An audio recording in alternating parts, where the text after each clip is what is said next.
ان کا کہنا تھا کہ مولانا فضل الرحمان نے مجھے دھمکیاں دی لیکن میں کسی سے نہیں ڈرتی، اس ملک میں ہیں، جو کرنا ہے کر لیں۔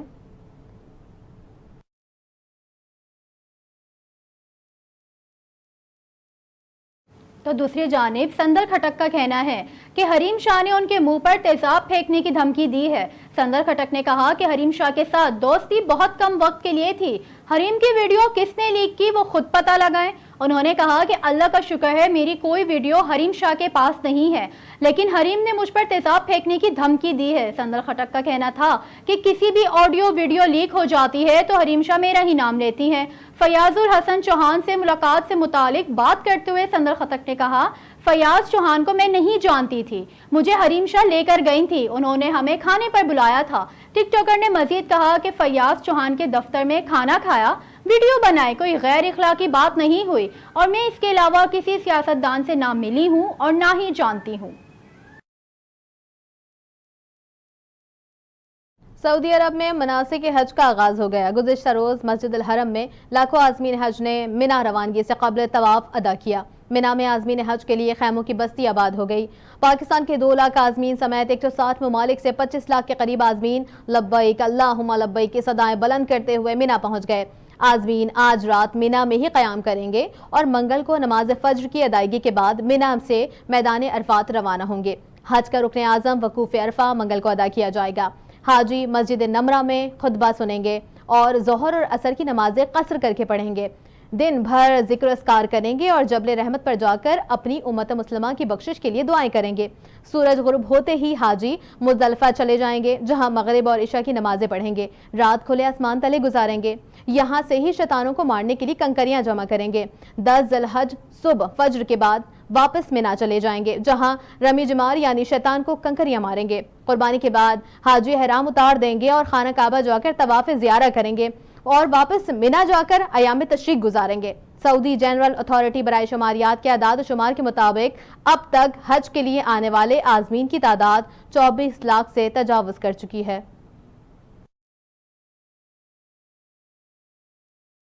بات کرتے ہیں کچھ عید قرباں کی، تو عید قرباں قریب آتے ہی ہر طرف قربانی کے جانوروں کی گہما گہمی۔ اس دوران گلیوں محلوں بیلوں کی رسی تھامے نوجوانوں کی بڑی تعداد نظر آتی ہے۔ یہ رونق بعض اوقات حادثات کا سبب بھی بن جاتی ہے۔ تاحال ہی میں کراچی میں قربانی کے لیے لائے بھاری بھرکم بیل کی پھرتی نے ڈی ایچ اے فیز 6 میں شہریوں کی دوڑیں لگوا دیں۔ سوشل میڈیا پر کراچی کے علاقے ڈی ایچ اے کی ایک ویڈیو وائرل ہو رہی ہے جس میں سڑک پر بھپرے بیل کو بھاگتے ہوئے ریسٹورنٹ میں گھستے دیکھا جا سکتا ہے۔ ویڈیو میں بیل کو ریسٹورنٹ کے گیٹ سے بآسانی اندر گھستے اور پھر چند افراد کو بیل کے باہر نکلتے دیکھا جا سکتا ہے۔ اس کے حوالے سے نجی میڈیا سے گفتگو کے دوران ریسٹورنٹ کے مالک نے بتایا کہ ملزم نے بیل ریسٹورنٹ کی جانب آتے دیکھ کر شیشے کا دروازہ بند کرنے کے بجائے کھلا رکھ کر عقل مندی کا مظاہرہ کیا۔ واقعے کے دوران ریسٹورنٹ میں موجود کسی بھی شخص یا سامان کو نقصان نہیں پہنچا۔